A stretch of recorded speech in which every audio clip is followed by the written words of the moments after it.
Hello everyone, JEE main PYQ question series की इस video में आपको स्वागत है। इसमें दिया हुआ है एक सर्कुलर कॉइल है जिसका 200 टर्न दिया हुआ है और इसका एरिया भी दिया हुआ है, यानी जो नंबर ऑफ टर्न है n दिया हुआ है 200, उसका एरिया दिया हुआ है 2.5 इंटू 10⁻⁻⁴ मीटर स्क्वायर, और इस कॉइल में करंट पास हो रहा है I is equal to 10 micro ampere.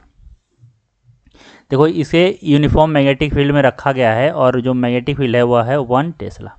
क्या बोल रहा है? Initially the magnetic dipole moment was directed along B vector. The amount of work required to rotate the coil through 90 degree from its initial orientation such that M यानी कि dipole moment become perpendicular to B. तो अभी देखो, initially क्या है? Initially है कि जो मेरा डाइपोल मोमेंट है और मैग्नेटिक फील्ड है, दोनों का डायरेक्शन सेम है। तो मान लेता हूँ मैं कि ऐसा कोई एक कॉइल है, ठीक है, ऐसा एक कॉइल है और इसमें करंट कुछ इस तरह से पास हो रहा है। यानी यहाँ पर अगर हम लोग बात करें तो यहाँ पे जो मैग्नेटिक फील्ड है वह इधर होगा, बी इधर है और इसी डायरेक्शन में एम भी है, ठीक है। एम का डायरेक्शन हम लोग कैसे लिखते हैं? तो देखो, एम क्या होता है, एम पहले हम लोग देख लेते हैं। एम जो होता है वह होता है आई ए वेक्टर। एरिया वेक्टर कैसे लेते हैं? एरिया वेक्टर हम लोग करंट के डायरेक्शन में राइट हैंड के फिंगर को कर्ल करते हैं तो थंब जो होता है वह एरिया वेक्टर देता है। तो यहाँ पे देखो, अगर हम लोग राइट हैंड के फिंगर को इस तरह से कर्ल करें तो जो थंब होगा वो ऊपर की तरफ जाएगा, तो मैग्नेटिक फील्ड का डायरेक्शन ऊपर है। यह हम लोग लिखते हैं फॉर सिंगल टर्न्स, ठीक है। तो अगर एम हम मुझे टोटल लिखना है यहाँ पे, तो यहाँ पे लिखेंगे एन आई ए। अगर मैग्नीट्यूड लिखना है तो क्या हो जाएगा? एन आई ए।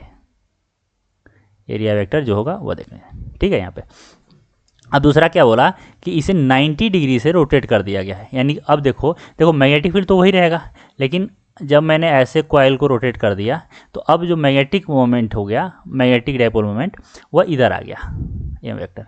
लेकिन अभी भी जो मेरा मैग्नेटिक फील्ड है उसका डायरेक्शन तो यही है, यह मैग्नेटिक फील्ड का डायरेक्शन है। यानी यहाँ पे जो थीटा है वह थीटा कितना हो गया? 90 डिग्री, और यहाँ पे जो थीटा था वह कितना था? तो 0 डिग्री। अब क्या बोला कि इसको इस तरह से रोटेट करने में कितना वर्क डन करना पड़ा, यह अपने को फाइंड आउट करना है। तो देखो यहाँ पे क्या होता है, हम लोग जानते हैं कि work done by external agent जो होता है वह होता है चेंज इन पोटेंशियल एनर्जी, और यही इक्वल होता है negative work done by conservative force.